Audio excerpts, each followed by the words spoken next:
How's it going, YouTube? It is MG Seymour from bearscanwrite.com, and today's video is going to be relatively short. It's actually about the movie preview trailer that I saw called Overlord, being released by Paramount Pictures, and I have my iPad sitting in front of me here with Overlord on the screen. I'm not going to play the video in the corner here for anyone to see, but instead I'm going to play it and watch it and give just a few opinions and things like that. I'm also going to be talking over the video and pausing it. I don't want Paramount Pictures calling in the troops and sending the SWAT team to my house for copyright or anything like that, so I'm going to try to make this as clean as possible for them to just avoid all that nonsense. This kind of came as a surprise to me. I saw it on Facebook. Was this July 18th? Producer J.J Abrams and also Paramount Pictures official posting. So I'm going to get right into it here. Overlord with the red background starts off automatically with D-Day. So we're World War II. This is full-fledged World War II. We have an African-American soldier who's airborne, which is very interesting. I don't know for certain if African-Americans were part of the airborne, whether 82nd, 101st, or one of the other airborne, and they're being shot and destroyed. So this is Overlord, as the title says, is actually D-Day. This is Operation Overlord. This is D1 right here. So the paratroopers look like they land in Normandy. You got the nice little Paramount logo here. So they're going with that classic four-person squad get trapped behind enemy lines. It's been done before in movies, but it's always nice to see World War II historical fiction come to pass. It's always nice to see that. Another, pause it for a second. Another great movie, Spike Lee movie. It's called Miracle at St. Anna. It is about the Buffalo Soldiers, 4 African-American soldiers who get trapped behind enemy lines in an Italian town near Sicily, I believe. It is an incredible movie. If you're a Spike Lee fan, you should definitely watch that movie. This kind of just gave me a little nostalgia to that movie and made me think about it a little bit. I love Spike Lee as a director, producer, writer, and I love historical fiction, which is kind of why this is such a big deal to me. So I'm going to keep on going with this. So it gets a little bit darker. Looks like these Allied soldiers are kind of infiltrate some kind of a Nazi area. Okay, we have the scientists and experiments, syringes. What is this? So it's gonna be about the it'll be about the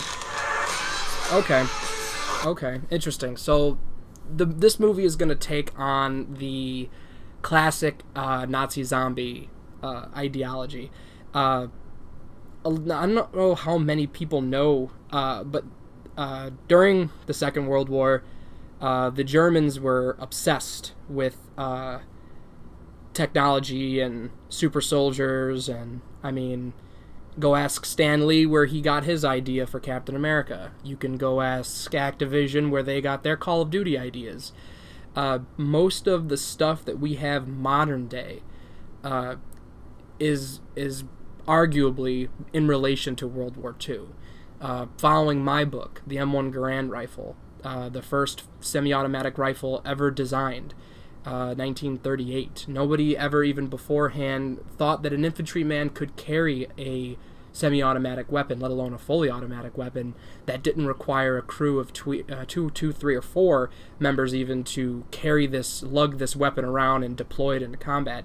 And now you can have one single soldier give off the same impression as an entire platoon of soldiers would have given off in the 1800s.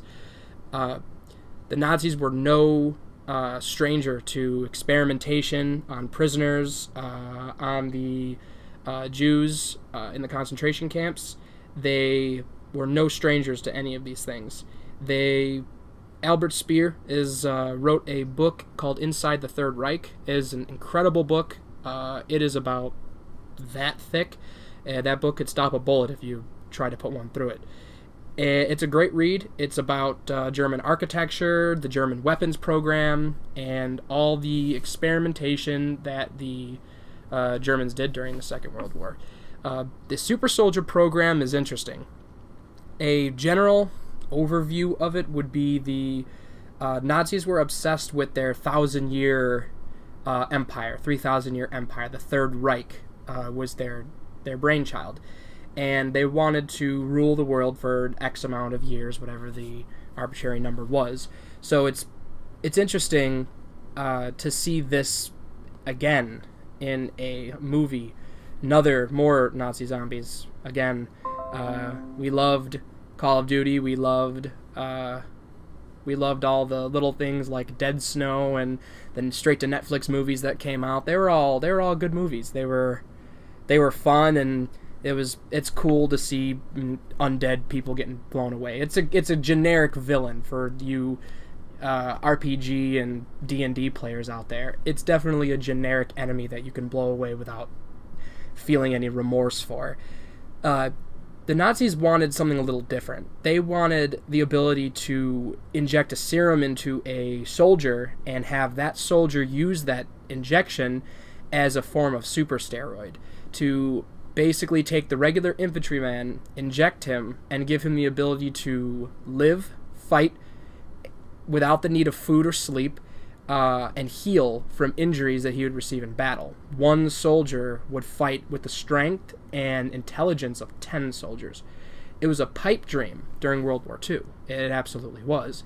Now it's seeming a little more realistic, and I'm sure that this is what J.J. Abrams is going to depict in this film. We've got like 30 seconds left, so it's montaging right now. The soldiers are gunning back and forth, and these creatures, I believe, are being released in the laboratory. Chaos, fear, insanity. A lot of guns being loaded, and it looks like one of the Americans being infected as well by the serum. So they are picking people up, and oh, that was a terrifying smile. So they're picking people up. They're throwing them into walls. It looks like one of the guys got thrown through it's like a stone and glass wall, and have been given a purpose. It's interesting. It's definitely interesting. I'm a big fan. November 9th is when this is going to come to pass. So I'm excited to see another historical fiction movie, especially because I'm a historical fiction writer.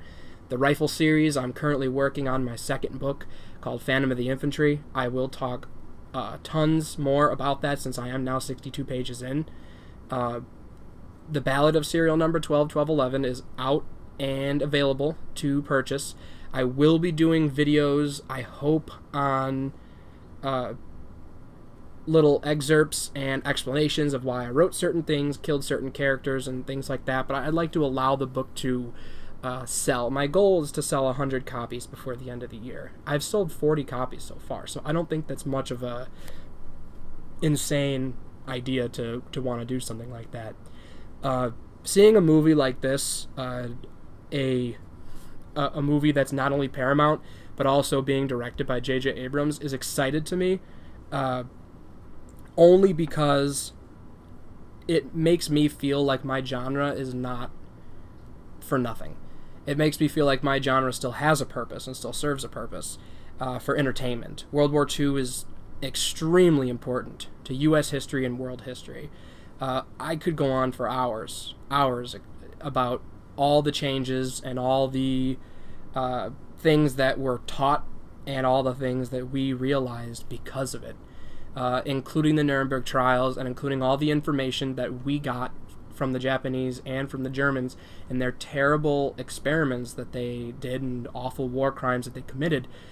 Just the knowledge and medical background that we acquired because of that maybe put the medical field in general ahead by hundreds of years.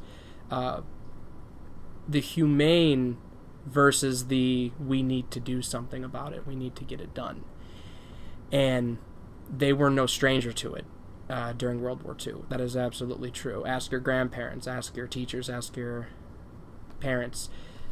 World War II was a big changer, as well as world powers are concerned, leading directly into the Cold War.